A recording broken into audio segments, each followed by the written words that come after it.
about to chop it up. Come to the show. We got some things we can talk about. Chop it up. Chop it, chop it, chop it, chop it, chop it up. Chop it. We got some things we can talk about. Chop it up. Chop it, chop it, chop it up. Chop it up. Chop it. We got some things we can talk about. You are now tuned in to the Chop Shop with your host, Pastor Marvin McKenstry Jr. Let's chop it up. Good evening, everybody, and welcome to the Chop Shop. I'm your host, Pastor Marvin McKenstry. Excited again that we get the privilege and opportunity to bring you another episode of the Chop Shop, and today promises to be fire. The first thing I need you to do is to like, love, share this broadcast, even tag people in the comments that you believe should be here, because we're going to have a great show for you tonight. Before I move any further, I got to bring on my right hand and my left hand, my main man on the ones and twos, Mr. Shaka D Pitts, making the magic happen. Techniques 1200, because anything else is undignified. What's up, Shaq? Yeah, I'm good, brother. How you doing today? Man, I'm doing great, man. My heart is broken, man. I'm seeing this uptick in murder suspects being captured, which sounds like a good thing, except they're arresting them in Baltimore high schools. Yeah. You think you're gonna be happy, right? Yeah, man. Nah, what they say, same thing, make you laugh, make you cry, good brother. Like, look, it's real out here. Myself, man. And I know with our guest tonight, we're gonna get into some of that juvenile crime in Baltimore City, but I got to bring on the co-host, the ladies that make the show what it is, man. We are talking about the one and only Miss Hot Take herself. Y'all, welcome to the stage, Lady Lisha. What's up, Lady Lisha? How y'all doing? How you feeling? I'm feeling great. The weather's beautiful. It was a good day. That's right, y'all. And y'all know, last but certainly not least, we got to bring on the one and only Miss Chelsea, the Thekeptwoman. What's up, Chelsea? Good evening, everyone. How are you? Chelsea making all of us look like we're inferior with her professional headphones. Oh, no. You know what? I didn't want the dog to start barking. I love it, though. I love it. You look like you're ready to go live from Washington, D.C.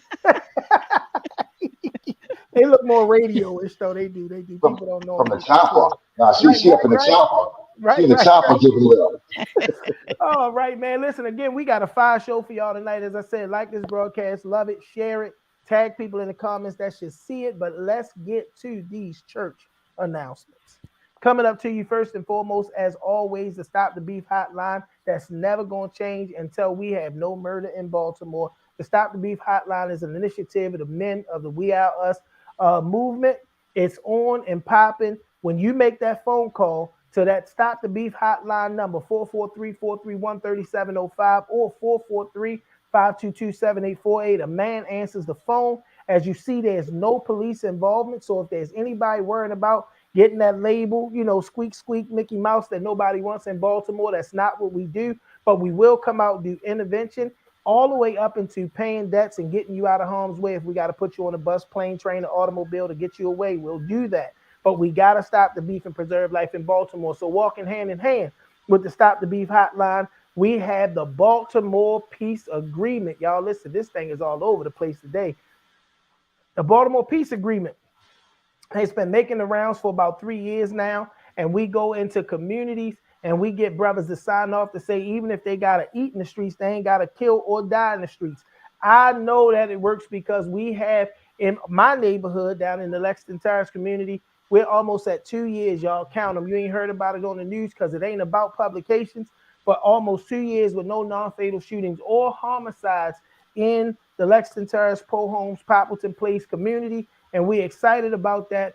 Brothers behind the walls on the street, used to be's, wannabes, got together, put our heads together, came up with a 10-point plan to keep peace in the city of Baltimore. If it haven't came to a neighborhood, your neighborhood, give a call to the men of the We Are Us Men's Movement. We'll be there.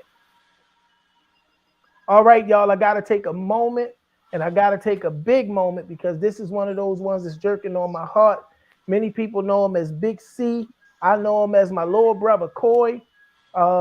Just a brother that has done a lot for the community, a brother like me who had a testimony and decided with the latter part of his life, he was going to do any and everything that he could to make life better. I remember when I first became a pastor, Coy on his birthday wanted to have a breakfast at my church where he would feed the community. And y'all, we did just that with his sister Tanya Reynolds. We got together, we opened up the doors of the church and had hot breakfast for everybody. It was in February, but the people got fed hot food, y'all.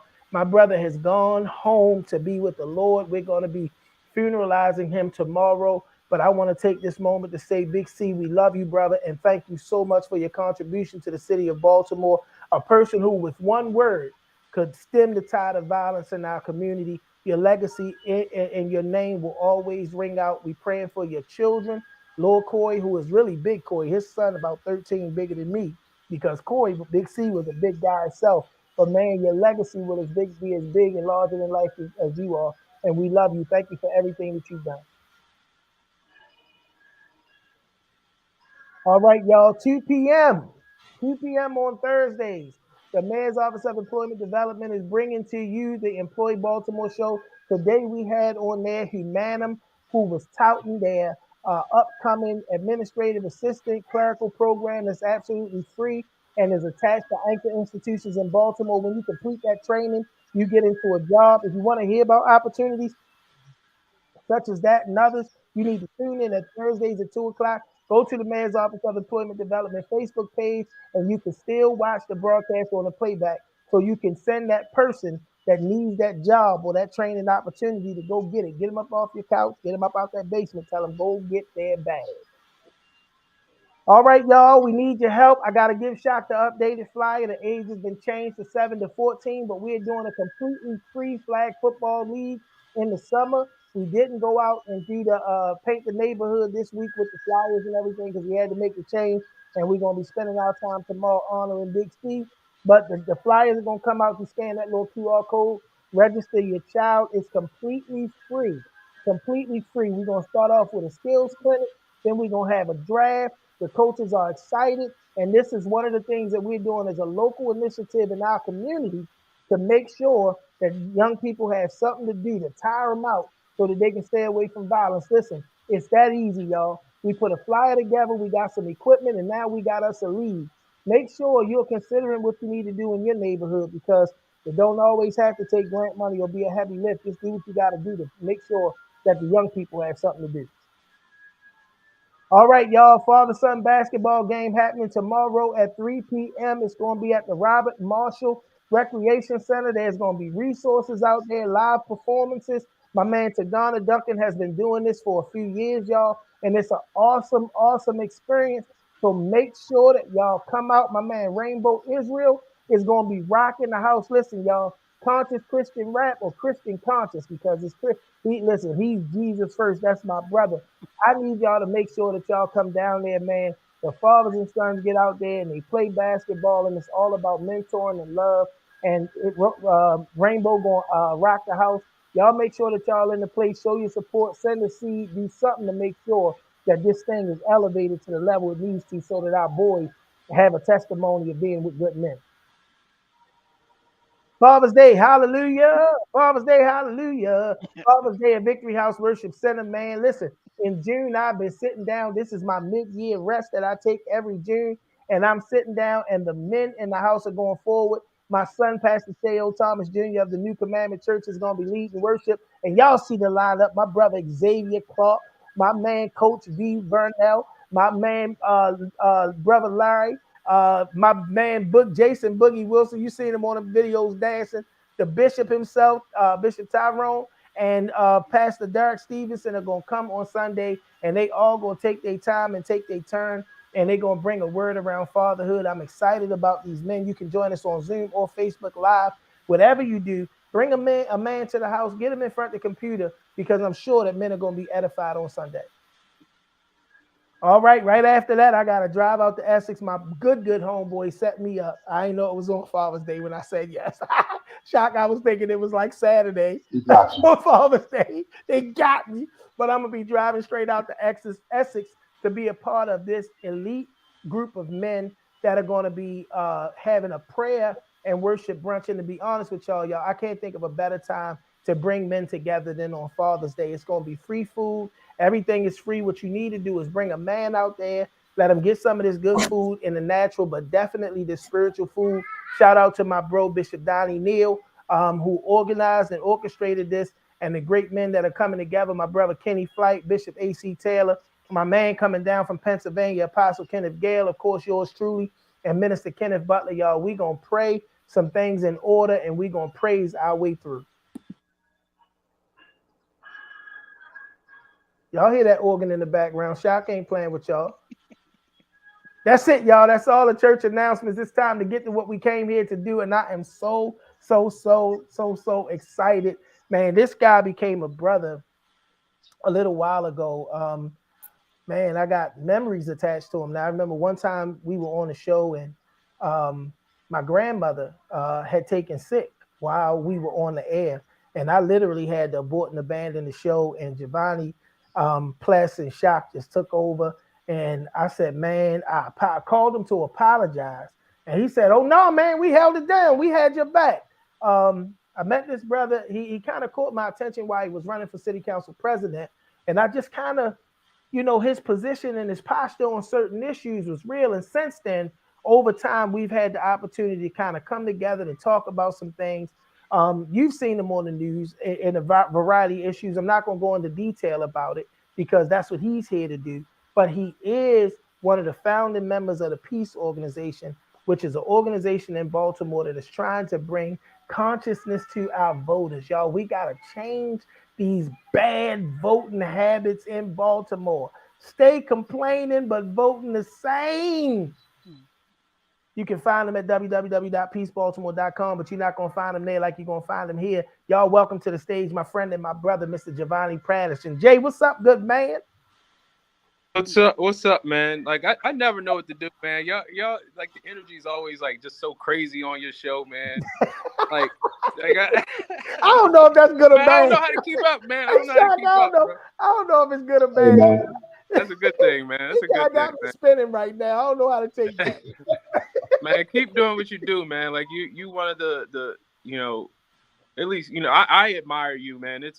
You're a bright spot in Baltimore City. And we got bright spots all over, but I want to highlight you, man. It's so great to just know real people, and I do think it's great that we've crossed paths and been able to connect. And you weren't one of those people to just say, man, that guy's a certain way. He's Baltimore's most lovable Republican, and I'm not. I'm just gonna hate him anyway. Like you didn't say like you gave me a chance and sat down and talked with me and. You brought plus to the table, and man, that was one of my favorite nights ever, man. I think, listen, if you're talking about debates, nothing Biden and Trump did can hang with what Plus and Jovani did right here on the Chop Shop, y'all. I love it, but the brothers did it in good spirit and found out there was some commonality in your love for Baltimore, and I think that's where we have to be. I thank you for the accolades, man, but I learned a while ago that, the only thing we do by shutting people out is miss the opportunity to learn and grow. Mm-hmm. So I'm glad that you've always openly and without any resistance accepted the invitations, because you didn't know if I was going to get you on here and try to dog walk you. You just came because you're a man of conviction and you stand on your principles, man, and I love and appreciate that about you. Well, I appreciate it, man. And now you got the crew up there, Miss Lady Lisha, Miss Chelsea. Yeah, come on, man. Y'all growing, man. I want to see y'all grow up, 1 million followers on YouTube. Y'all keep growing, man. Keep doing the thing, man. Be consistent. Look, it can't stay the same, man. Everything has got to grow. If it was what it was when I started with bad lighting and all that sort of thing. I remember them days. I need to go back and look at one of them old shows and humble myself. That's what you got to do. Best ones, man. That's right. Bad lighting, trying to put a plant back there so I have a background. Then I had the TV with the logo behind. I ain't had no green screen, nothing. That's a plant. Right. That's what it is. It wasn't even a real plant shop. It wasn't. But let's get to what we come here to talk about, the P.E.A.C.E organization, man. And I want you to give us some history and all of that sort of thing. But talk to us a little bit about the P.E.A.C.E organization. I don't think anybody can discuss it or talk about it the way that you can. And I'm excited for people to hear, because one thing about the Chop Shop, you're going to get every side of the story. Watch this, that's willing to speak. So if you ever say, Marvin, why you ain't had this person? It wasn't that we ain't invite them. Yeah. They ain't come. But talk to the people, tell them about the P.E.A.C.E organization and what it's designed to do. So PEACE stands for People for Elected Accountability and Civic Engagement. And essentially there's two parts to that, right? You have elected accountability. We want to be able to hold our elected officials accountable. But one, we have to examine what it means to hold them accountable. what tools exist today to hold our elected officials accountable, and what tools need to, be revamped or created to help hold elected officials accountable. And the second part of that is, civic engagement, and really just getting people back involved in that voting, that civic process. Like, how important the votes are. It's not just one, every 4 years you set and forget. This is a set and inspect process, and it's important for us as a community, us as voters, to remember that. And ultimately, our goal is to bring power back to the people, right? When you look at Baltimore City budget, when you look at this outlined in the documents that exist, the people are at the top of this organization.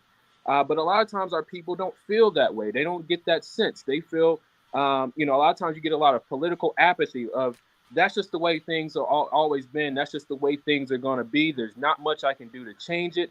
I have no power. I have no say in this. And that's the paradigm we're attempting to shift with P.E.A.C.E and what we're doing. Now, one thing that we've done already, we might have known it as Question K in the 2022 election cycle, but we've brought term limits to Baltimore City.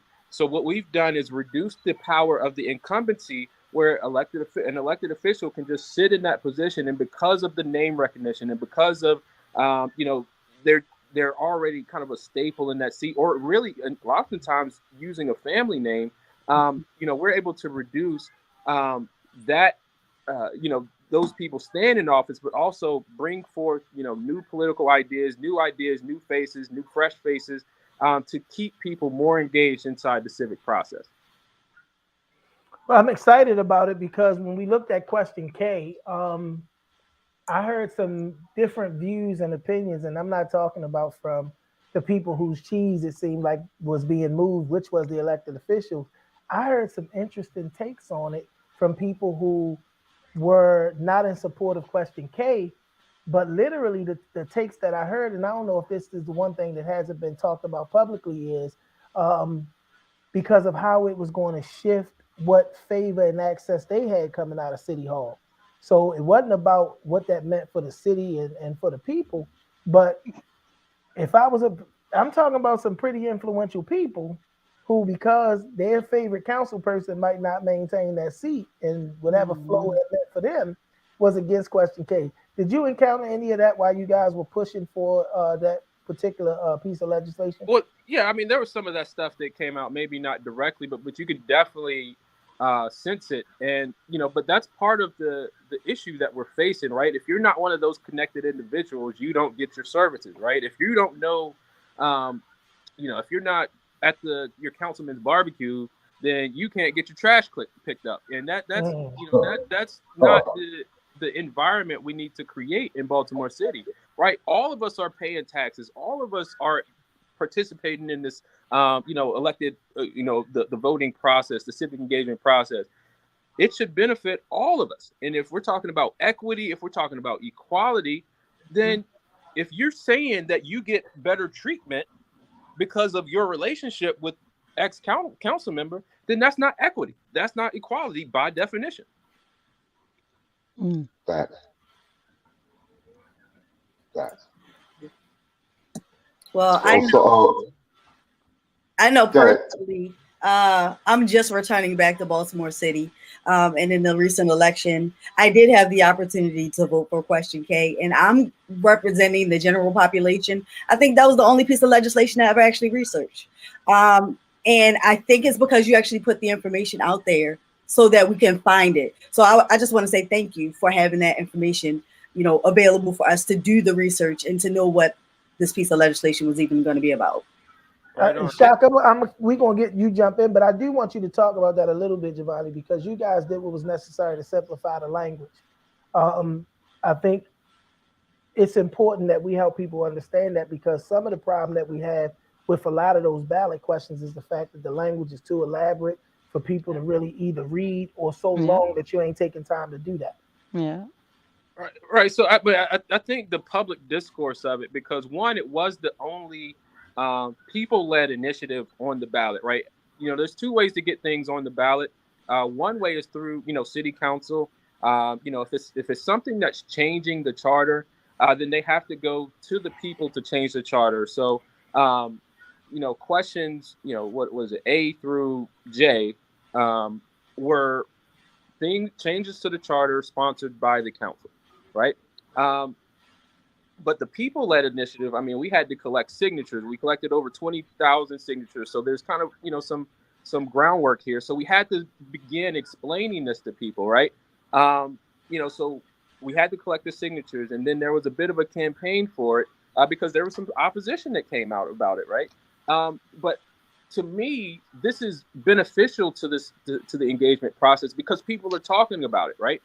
Even if we had lost, right, we were talking about Question K, and people were back involved, right? And that's the biggest thing that's missing, I think, from our elected process and proceedings, is that we're not talking about these things. The conduit deal.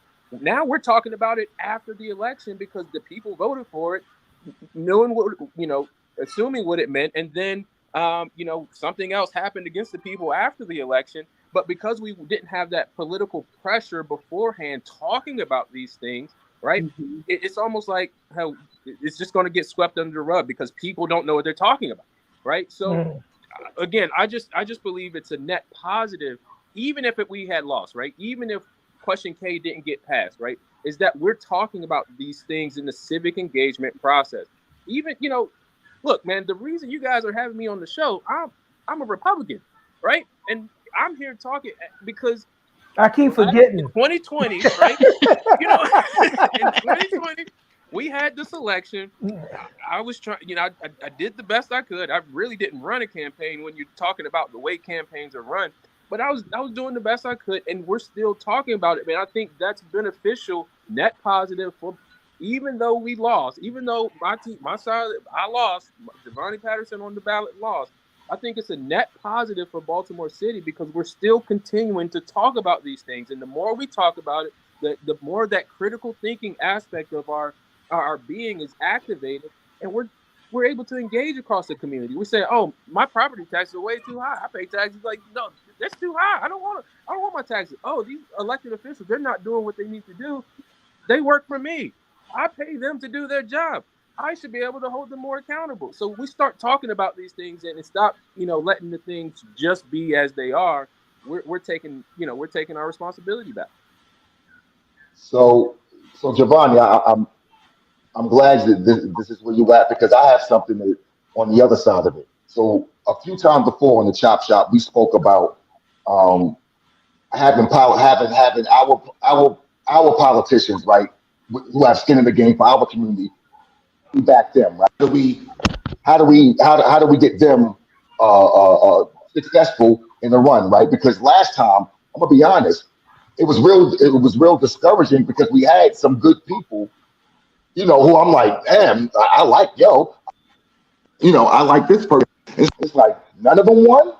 So it's like how do you talk to those people who want to get involved on that side of the fence? It's like, I want to run. I want to try to make a difference. It's like, why? No one gets past the gatekeepers. No one gets past the old guard. So how do we address that? Are we speaking when I say we, I mean, is P.E.A.C.E, does P.E.A.C.E speak to that, or is it just on the civilian side of the fence? So we are but they have to be people focused, candidates. So we are looking to help people get elected, right?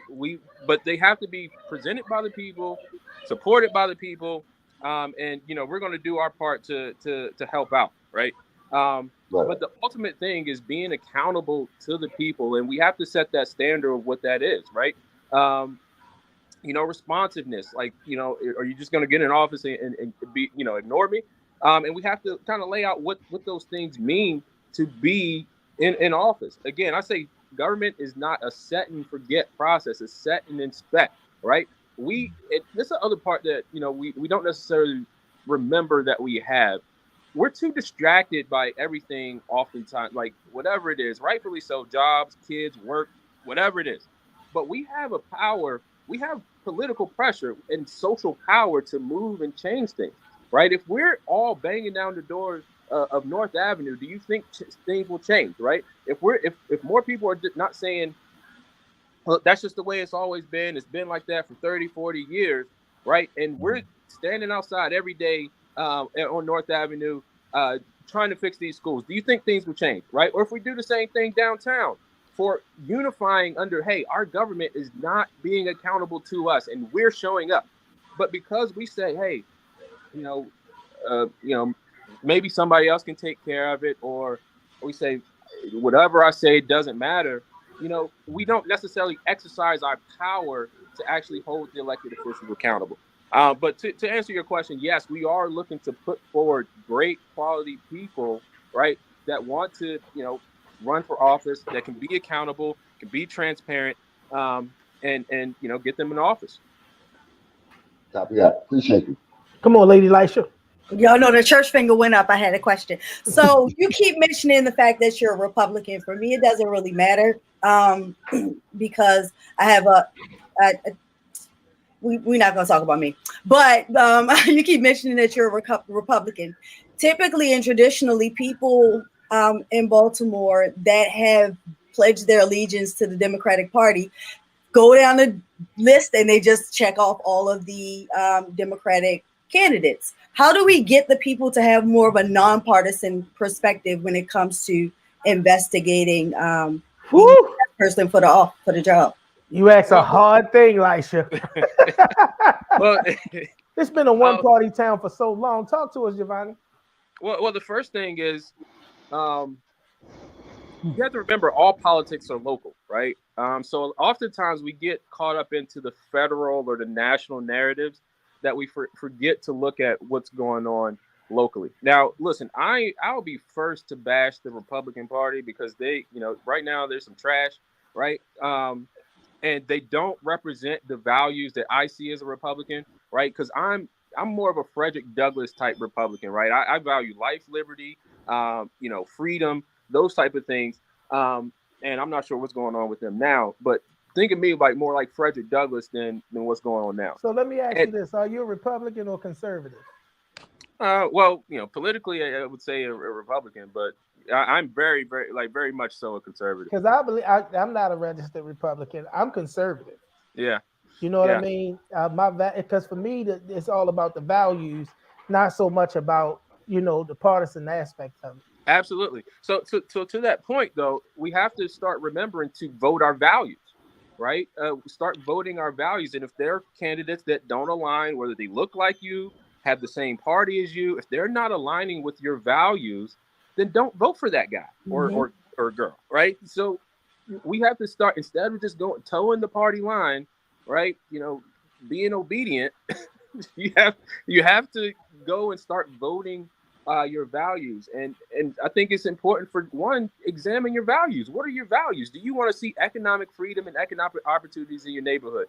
Do you want to see, you know, safety? Do you want to see jobs? Do you want to see quality education? Do you want to see, you know, generational wealth being able to be passed down in your neighborhood? Do you want to be able to say, hey, I have a neighborhood where you can come here, grow, you can build your family. Your family is safe. They're going to get a quality education. You can start a job, start a business, be an entrepreneur, create right here in Baltimore City. And I, for daggone sure, believe that is Baltimore City.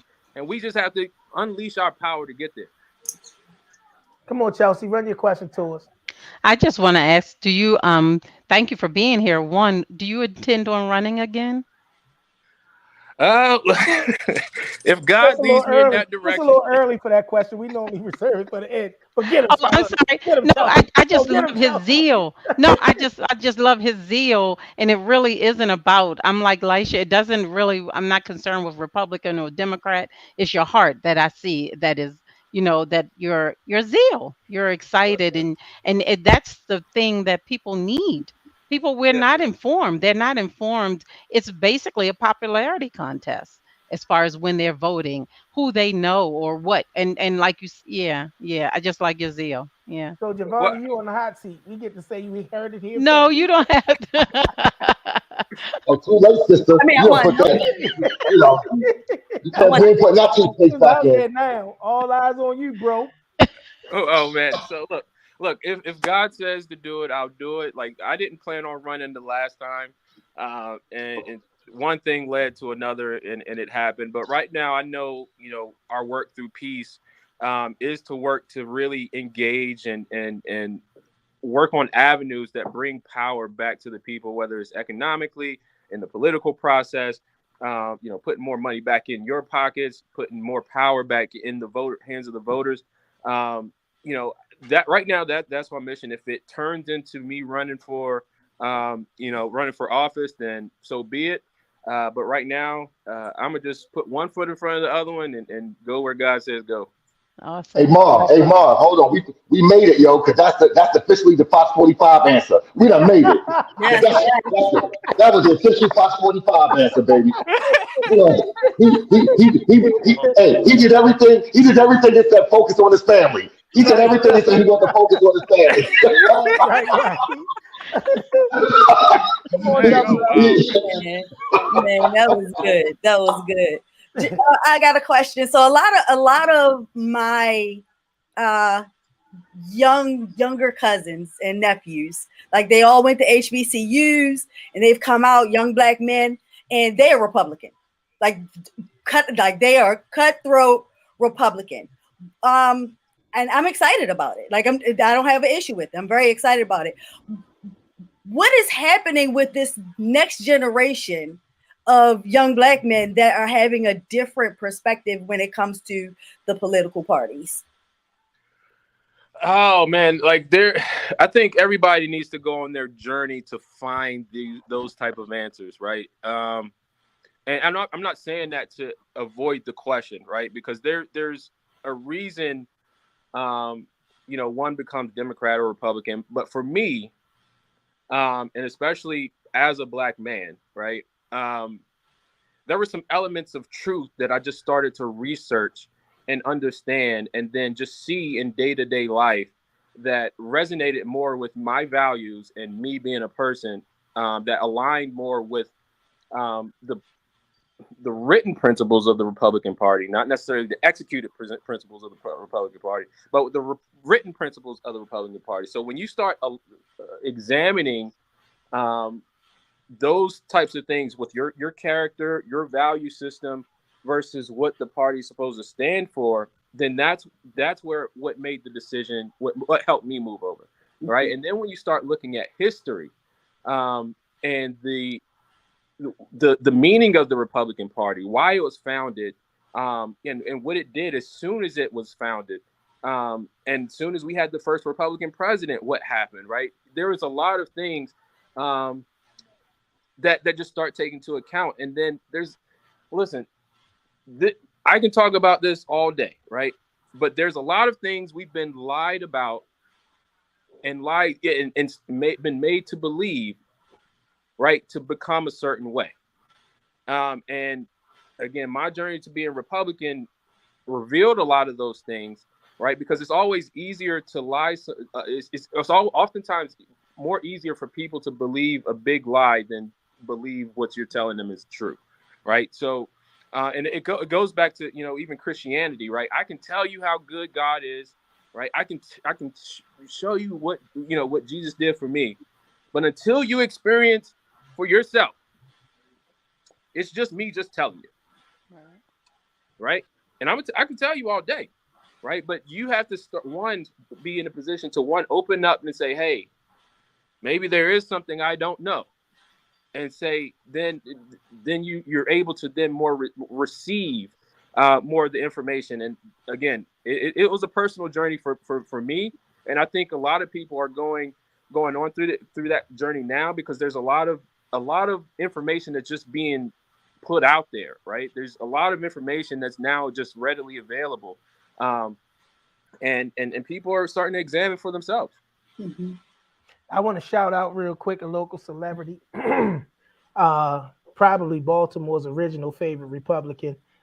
Sister ran for mayor and kind of paved the way, teaches and taught a lot of us hood dudes to understand the electoral process. One of my favorite teachers and mentors, Catalina Bird. I love you so much. If you're still on here, I hope you can hear that. And there's a question been posed. Are you two retired? Because she declared her retirement a few years ago. Are you two retired to be a guest on the Chop Shop? We need an answer today. Yeah, she always say she's retired, but she be working. Listen, man, this sister brilliant. That's the only Nice. way I know how to describe her. Absolutely brilliant, and I love it to life. But Jovani, I want to ask you because there is the lawsuit against the school system that's out there, and one of the questions that I've been asked before is that Patterson family thing, or is that a peace thing? And where is the line drawn between that particular initiative or that particular lawsuit and the initiatives that Peace is supporting more at the community level? Right. So this it's a good question, and actually there is another entity that's involved, and it's actually called it's a nonprofit called P.E.A.C.E, and that's really what's it's my organization called P.E.A.C.E. It's just not necessarily public yet, but that's what's really driving the public and civic engagement initiatives, right? So the education, kind of has its own thing, in focusing on, bringing transparency back to our schools, and peace, by definition, is a ballot issue committee. So we focus on, ballot initiatives, and then, there's some other things that we're able to do under it. But P.E.A.C.E, from a technical and legal perspective, like that's what's, really kind of driving the educational and political accountability and transparency. So that's what it is. So you'll see more about P.E.A.C.E coming up pretty, shortly. But it's just there's some weird legal stuff that you gotta just take care of. But now we're gonna give you some time on it because Chelsea already put you on the hot seat once. Yeah. I also want to. Are there any current legislative measures? We know that we're kind of approaching another election cycle, and since the question has already been asked about your candidacy, are there any? To be honest with you, Question K was a showstopper last time. Like, yeah. Man, it was the hottest issue on the ballot because most of the seats, I could have probably told you how they were going to turn out, right? We didn't see much turnover. I don't think, did we see any new councilmen? Well, I know we seen a new councilman in the 7th, but that's because the 7th district council seat and Shannon Sneed's seat, they chose to run for president, I believe it was. But we didn't really see much turnover. Is there going to be a hot button ballot issue? Is Peace working on anything right now that we should be paying attention to and listening out for? Look, so there's been some there's been a lot of talks about like the economic aspects of our property taxes. Now, I absolutely love talking about this because I'm a nerd, but property taxes is one of those things that you don't really realize is how it impacts development of communities, development of economic opportunities, business owners, entrepreneurs, those type of things, right? So, and Jane Miller and I forget Stephen Janis now have been premiering a film. I forget what it's called, but it's been talking about the issue with property taxes. And there's a Loyola professor that wrote the book called Boomtowns and talking about how addressing the property tax issue actually increases and tackling it increases economic development. And ironically, right, when you reduce property taxes, it increases the amount of taxes that goes to government. It's been proven time and time again. So we are going to put forth, I believe we're going to put forth the ballot initiative to reduce the amount of property taxes that Baltimore citizens are paying. Now, Baltimore's property taxes, double any of the surrounding jurisdictions, right? So it's over double any of the surrounding jurisdictions: Baltimore County, Anne Arundel County, Harford County, the highest in the state of Maryland, and it's one of the highest in the country. Wow. Now, we may not realize that, but we have one of the highest property tax rates in the country. Now, also, what we also don't realize about the property tax issue is there's something called personal property tax as well for business owners, right? So when you have a business You buy your printers, you buy your your TVs, your equipment It's that for quarterly filing, ain't it? yeah, but it not only is it you have to claim all this stuff and pay taxes on it regularly, right? That rate is double what the Baltimore City property tax rate is, right? So we're setting, unless you're a well-connected developer, unless you got deep pockets, you're not creating jobs in Baltimore. You're not coming into Baltimore. And if we start looking at what's happening to the population of Baltimore, we're losing 600 residents a month. Mm-hmm. And the majority of those residents that are leaving are Black folks. What's happening right now without addressing the property tax rate is gentrification.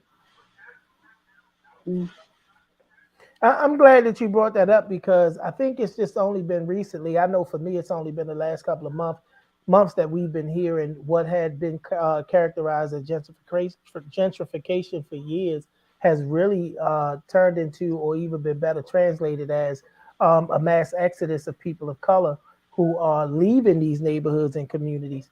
And we know that the egregious level of taxation and some cases the lack of representation shifts us right into a conversation about crime and things of that nature. When you, as a person who is a Baltimorean, who's committed, who's connected, who has not become one of those people who we stopped seeing after you lost an election, when you look at the current state of things, specifically around juvenile violence, and I'm not even sure because we've never had this kind of conversation, how does that impact the focus of an organization like P.E.A.C.E, whether it ties and connects some of the things you guys are already focused on, or if it says, hey, we need to expand to start looking at some of this stuff as you push for legislative change? So I think I think we all have a role to play, right? And I think the youth violence issue is critical, right? And that's why we're doing the things what we're doing with education. But I think it's more important to form coalitions than everybody trying to do a little bit on one thing, right? What do you think stops that, Jovani? Because that I've been, even on the faith side of things, it's been in my heart, and I haven't said anything publicly to really find. And I know we have the conference, the Ministers Conference of Baltimore and vicinity, and not so much what they do, but it's been literally on my heart about calling for clergy collaboration, because we have so many churches in Baltimore. The only thing that we have a tendency to own in our community at times is the Black church. Literally a clergy collaboration because of some of the things that God has blessed me to be able to do in the community. What do you think hinders the collaborative thinking around some of these things that need to happen, so you have all of these smaller initiatives and one-offs and things? What's the real? And I don't know, they say this the crab town, but I want to hear from you. What do you think is the hindrance? So I think we get too siloed in our issue and don't realize how they connect. Right. One, like it's not our issues that divide us. But they're symptoms. Oftentimes, they're symptoms of bigger issues, and they really should unite us, right? Mm-hmm. That's why you see oftentimes certain advocates going at other advocates when you guys are both advocating for something, for positive change. Mm-hmm. But because you two can't get along, we're unable to really join forces and really build that coalition to actually really get things done. So I think there's value to the powers that be to keep the issues segmented, so we keep this infighting going on. But we have to start peeling back a little bit and saying that our issues are what unites us more than they do divide us. Mm-hmm. And I think if we can get through that on a grassroots level, we're unstoppable, right? We are the voters, right? Mm-hmm. If there's one thing that unites us, is that we are the top box called the voters, the people of Baltimore, right? That's what we are.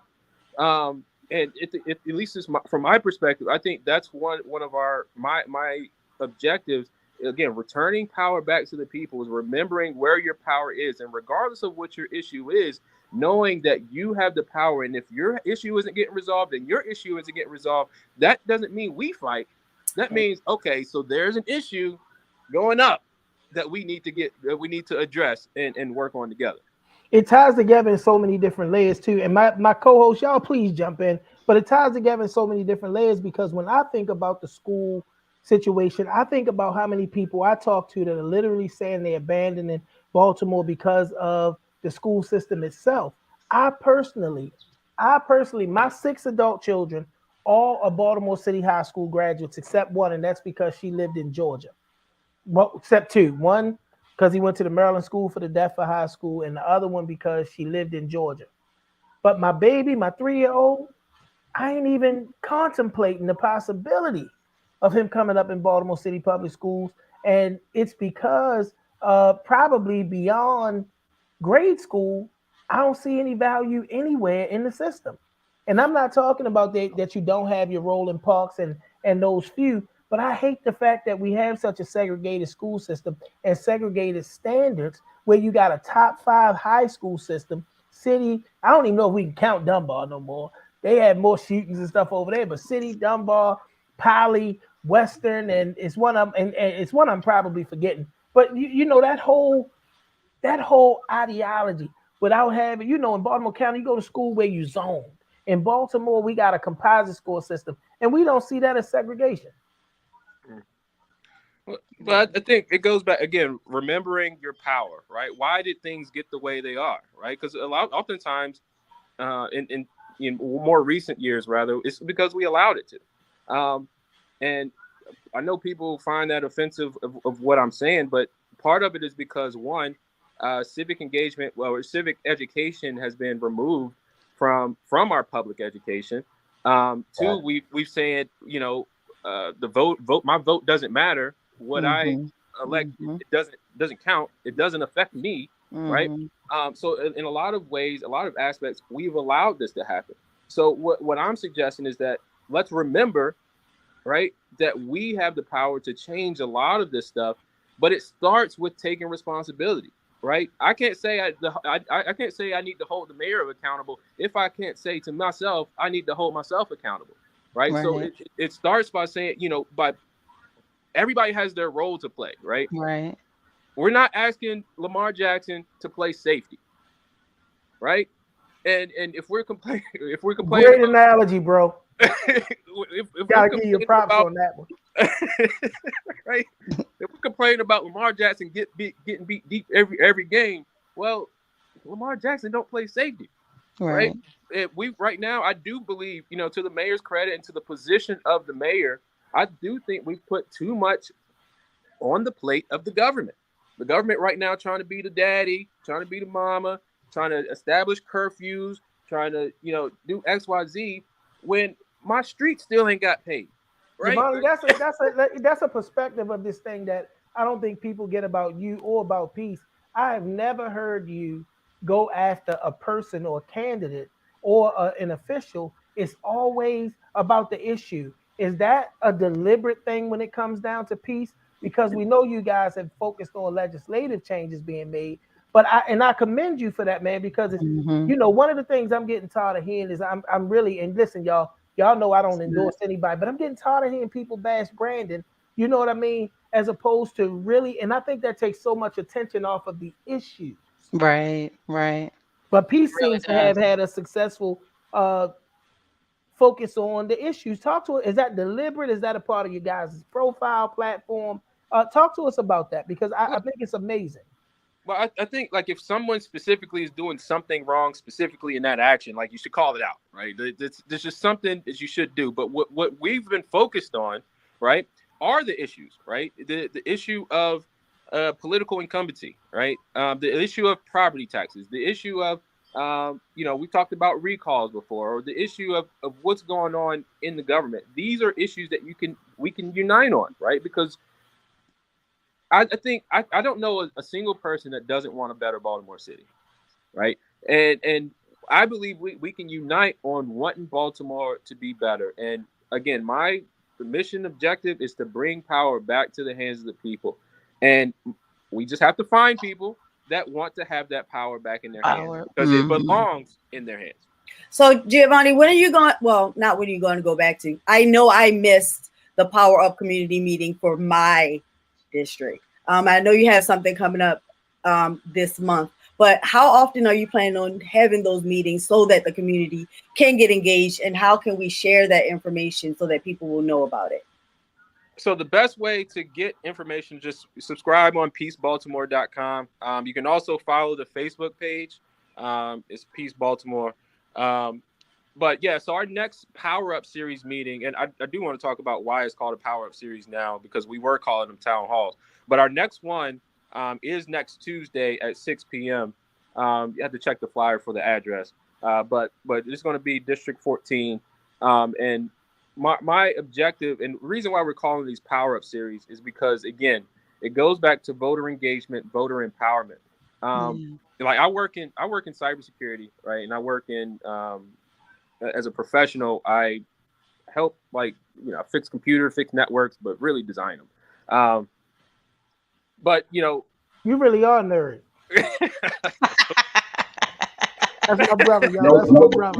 Yo said really design them. But anyway, like nonchalant. I really designed them. I really designed them. My brain hurt when you said it. But look, there's something. All right, so when you're first encountering a challenge, right, or you're trying to fix a problem for whether it's an end user or a network, right, understanding first how it's supposed to work gives you so much power, right? Because you're coming in with this issue, you say, all right, how do I fix it? Well, how does it supposed to work, right? And we have in a lot of areas we haven't started there, right? So the first thing that gives the power back to the people is examining the city charter, right? Let's look at the city charter, understand how this works, right? And then what's in it. And then the second thing is saying, hey, all right, so what about this is not working, right? So then we examine and say, hey, okay, so this isn't working in the city charter. And then we say, hey, how do we change that? Or what do we need to update? Or what aspects of the city charter do we need to execute, right? Because there are items in the city charter that the people can execute on, right? There's already a recall process in this Baltimore City charter, right? I think it's a little convoluted. It can be changed, but it's there, right? But how many people have we talked about? How do you remove the mayor, or how do you remove a city council president, or how do you remove a city council or a comptroller? How do you do these things, right? No one talks about these things. If and this is what I say, politics is not set and forget, it's set and inspect. Because when the position is not doing what it's supposed to do, right, you should have the power to change that, whether it's through the vote in election time, or if it's bad enough that there can be changes mid cycle, right? But like I said, man, empowering people. So these are called Power Up meetings because we want to encourage the community and encourage people to get back involved in understanding where their power truly lies in the political process, and it's not at the bottom. Jovani, we thank you for being with us tonight, y'all. Y'all can catch up on everything Jovani is talking about by subscribing at www.peacebaltimore.com. You can always catch him on Fox 45, giving the people the fire. Peace Baltimore is also the Facebook page. Bro, I thank you for coming through, man, because, again, I love the fact that you don't make anything about a bunch of rhetoric focusing on individuals and name calling and finger pointing, but you are teaching the community to really be able to be conscious, cognizant, and aware of the issues and how to vote that way. We hosted one of the Power Up sessions, one of the early ones. Hopefully we'll get to be able to do that again at the Victory House Worship Center, 1063 West Fayette Street, Baltimore, Maryland, 21223. That's right. That was a shameless plug. Get it back this time. We need y'all to come fill the place and have the conversations. Understand what you need to understand so we can improve our community. As always, I got to thank Double L herself, Miss High Take, Lady Lisha, and I got to thank Thekeptwoman, Chelsea, Thekeptwoman, for being with us tonight. My right hand, my left hand, my main man, Mr. Shaka Pitts, on the ones and twos. Thank you for everything you do, but more than anything, we got to thank you, our viewing and listening audience, for coming out, showing up. Listen, share this. It's going to be posted on both Facebook and YouTube, and I think it is that time that we start trying to push to really elevate the platform a little bit more, because y'all, we are bringing the conversation that you need to hear to be informed, to make the choices that we need to make to produce change. Last week, Dr. Tyrone Powers brought the fire. This week, my brother Jovani brought solid information and brought the fire. And I just need y'all to tune in next week to make sure that you are getting more of the solid information. Jovani told me that he gonna help me get Uripsy on here, man. Uripsy Morgan is one of my favorite on-air personalities at WBAL. She stepped down so she could make a run for Congress, and now she's sitting with P.E.A.C.E and being one of the change agents that's making things happening over there. We want to get her voice on here. And listen, y'all, I thank y'all so much. I always say every week before we sign off, trust God, trust in the Lord with all your heart, lean not to your own understanding, in all your ways acknowledge him, and he will direct your path. Be the change that you need to see. Find that area of influence that you have right where you are. We leaving at an alarming rate. Jovani talked about it tonight, but that's not going to bring about the change for the people who don't have the opportunity to leave like you had the opportunity to leave. Let's plant our flag somewhere, stay there and make it better. And above and beyond everything else, always remember that you can be more. We love you, Baltimore. Thank you for tuning in. Happy Father's Day.